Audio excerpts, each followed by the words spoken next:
Good morning, everyone. Welcome to a live session of Expert Talks.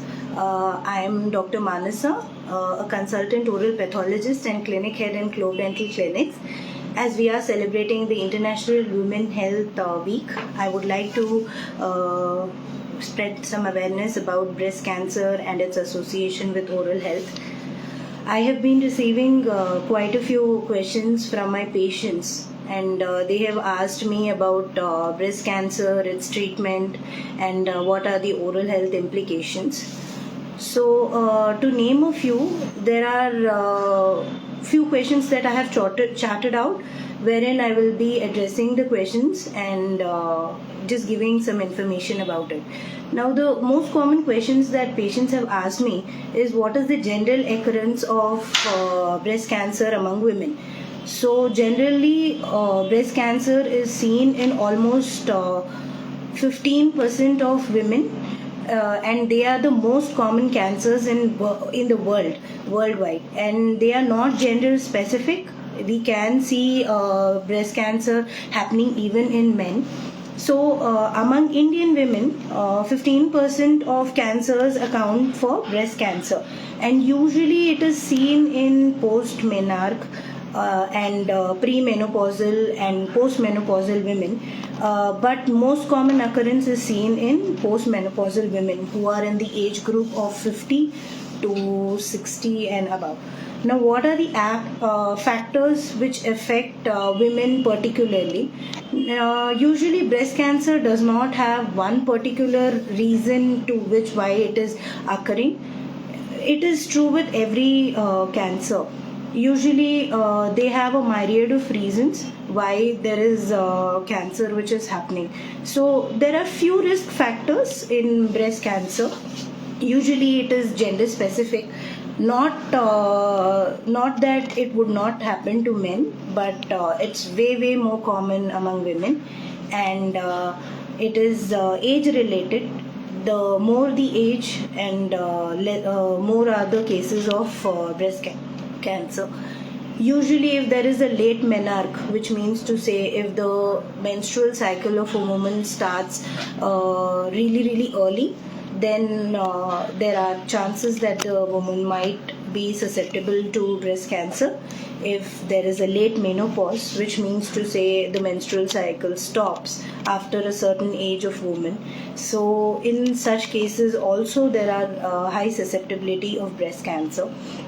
Now, there are also other reasons wherein if there are patients who have breast cancer happening in their family, so other ladies affected with breast cancer, they have a higher susceptibility to breast cancer, and genetic factors also constitute to breast cancer. Now, coming to the oral implications of breast cancer treatment, as such, breast cancer per se can sometimes occur as a metastasis in the oral cavity. There have been instances wherein the primary breast cancer was detected in the oral cavity. So they are actually positive to certain biomarkers which are called as estrogen receptors and progesterone receptors. So any tumor which is positive to estrogen receptor and progesterone receptor can be associated with breast cancer. So sometimes when the primary is not detected, and if there is a lump in the oral cavity, and if they are positive to estrogen and progesterone receptors, then they can easily find out the primary source, which is the breast. Now, coming to oral implications of breast cancer treatment, usually breast cancer is treated by chemotherapy, radiotherapy, hormone therapy, or the mainstay is usually surgery. So, when a person undergoes hormone therapy, this is usually given in patients who have a positivity to those biomarkers that I had mentioned earlier, estrogen receptors and progesterone receptors. So almost 75% of patients who have breast cancer and who do express these receptors, they are given the hormone therapy. So when there is a hormone therapy given to the patient, it particularly has quite a few oral implications. Now, coming to the acute side effects, there is radiation mucositis. Now, what is radiation mucositis? Radiation mucositis is the inflammation or redness or burning of the gingiva. Gingiva is nothing but gum. And the patients usually experience a lot of pain associated because of the treatment which is given for the cancer. Then xerostomia is common. Xerostomia is dry mouth. Now, why does the dry mouth occur? Usually because of the treatment which is given, that is chemo, radiation or hormone therapy. There is decrease in the saliva production in the oral cavity. So when there is a decrease in the saliva production, there is decrease of the flushing effect of saliva, due to which there is definitely dry mouth. And if there is dry mouth, definitely there is an increased occurrence of dental caries in the oral cavity. Now, coming to the long-term effects, usually when there is chemotherapy or when the patient is given radiation therapy, there is diminished immune response of the body. So because the immunity is reduced, opportunistic infections like fungal infections, bacterial infections, viral infections, these are increased. Now, this is one of the most common long-term effect of chemotherapy or radiotherapy. Coming to the lesser common ones, there is something called as osteoradionecrosis which happens. So when radiation therapy is given, sometimes there is decrease in the bone mass density, which is the bone density in general is decreased. So when there is a decrease, there is some amount of necrosis which happens. There is decrease of blood flow in the bone, due to which this necrosis happens. Now, coming to the dental effects, there is gingivitis, like I said, because of radiation mucositis. So gingivitis can progress into periodontitis. Now, periodontium is the supporting tissues around a tooth. So when periodontitis happens, there is loosening of teeth, there is mobility which is seen in the teeth, there is bone loss. So when there is bone loss that is happening, of course the teeth are mobile, and also there can be exfoliation of the tooth. There can be very increased number of ulcers. Usually ulcers in the oral cavity are quite painful. Although the size of the ulcers is small, the pain intensity is very, very high. So that is one of the long-term effects. Now, there's also a long-term effect wherein we see that there is altered taste. Now, that is because the taste buds are usually affected due to radiation therapy or chemotherapy. Now, why does this happen? Chemotherapy does not just affect the cancer cells, it also affects the normal cells. So due to which even the healthy cells are affected, hence leading to a diminished taste sensation. Now, there is one more very painful and a burning sensation which is seen in these patients, which is called as burning mouth syndrome. Now, burning mouth syndrome does not have one particular etiology, and it cannot be usually associated to any particular cause. That is quite common in patients who undergo chemotherapy for breast cancers.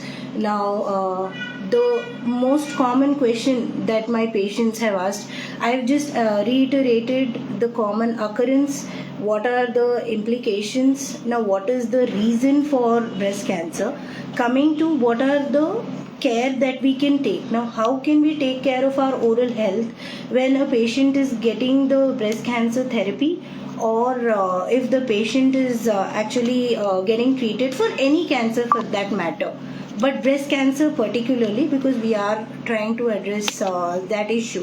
It is always advisable for any patient to maintain good oral hygiene, of course, even if they are getting the treatment or they are not getting the treatment. So if there is a planned chemotherapy or radiotherapy, surgery or hormone therapy for breast cancer, it's advisable for the patients to visit a dental clinic along with the other specialists that they will be seeing, it's always better to get a dental opinion as well, because dental treatment would be suggested before the therapy rather than during or after the therapy. So it's always better to get a treatment for any decayed tooth, infected tooth, or a broken tooth. If they have ill-fitting dentures, usually since it is seen in postmenopausal women, there are chances that there is already a lot of tooth exfoliation that has happened, due to which the patient is wearing dentures. So in such a case, if there are ill-fitting dentures, get the dentures fitted, and a complete oral prophylaxis, which means to say cleaning of the tooth, and then if there is any periodontal issues, addressing that before the treatment is always advisable. Now, post the treatment, what are the ways we can actually manage our oral health? So it's always advisable to brush twice daily for anyone, not just cancer infected patients. So when a patient is detected with cancer, it is always better, and they have undergone therapy, so immediately it is always better that they use an extra soft bristle brush which is already softened in warm water. So every day before brushing their teeth, it's advisable to put that in warm water and then soften the bristles, so that it does not cause any damage to the gum tissue and it does not cause any damage to the tooth surface. And it's always advisable to use mouth wash, any mouthwash which has an excessive fluoride, or any mouthwash which would reduce the bacterial load, is advisable in all patients, but especially in cancer therapy patients. Reason being, these patients have a decreased saliva production. So when there is a decrease in saliva production, there's dry mouth. Because of dry mouth, there is caries which is happening. So because of all these issues, now if there is a increase of fluoride in the mouthwash, it helps in remineralization of all the caries. Initial caries, I wouldn't say like proper frank caries cannot be remineralized. That definitely requires treatment. But initial cases wherein it's just starting, so in such cases a reverse can happen. Now the next thing that we would like to take care would be doing some mouth rinses, warm salt water gargles.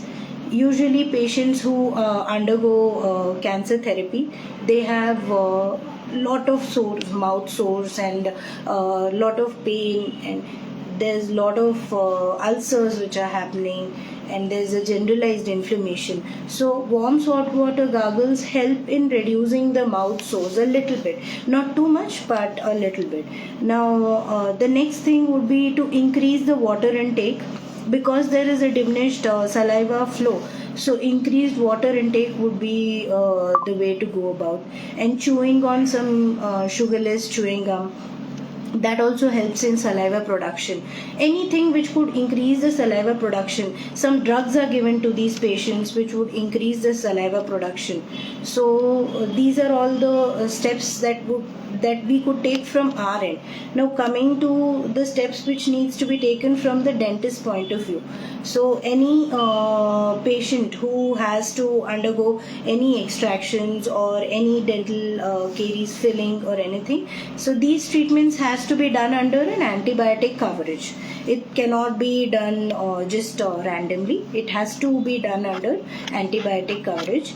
Now the dentist can usually prescribe some oral topical gels to reduce the pain, to numb the mouth sores. And if there are ill-fitting dentures or dentures which have been fitted, it is actually advisable in cancer patients to just use the denture when they are actually eating the food, and not the whole time, because that again acts as a susceptibility, and again it acts as a site of opportunistic infection. Keeping the dentures clean is another way to go about. And if there is any periodontal issues which the patient faces, it is always advisable to immediately address that. Go to your nearest dentist and get the treatment done for that.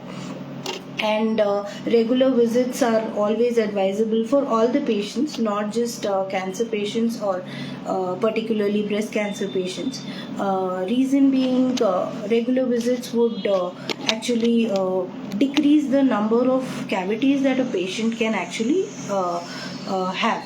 So we will do some preventive treatments from our end so that there is no caries that is happening. Now also what advice I would like to give to cancer patients, especially breast cancer patients, is since they are undergoing hormone therapy, there is an increased bleeding usually seen in the gums, and this is reason being estrogen and progesterone increase the blood supply to the oral tissues. So there's nothing to panic. Warm salt water rinses and regular oral prophylaxis and gum health maintenance by doing some massages with the gels which are given by the dentist would help. Now I would just like to end today's session by concluding that awareness among patients is way more important than getting the treatment done. Awareness about what are the implications of a cancer therapy, and awareness of how to identify patients who are undergoing cancer therapy is very, very important. And once we do that, once the awareness is actually spread, half of the battle for cancer is won. So all the very best to everyone. I just hope that there is much more awareness, and this information what I had shared today was informative to all of you. Thank you.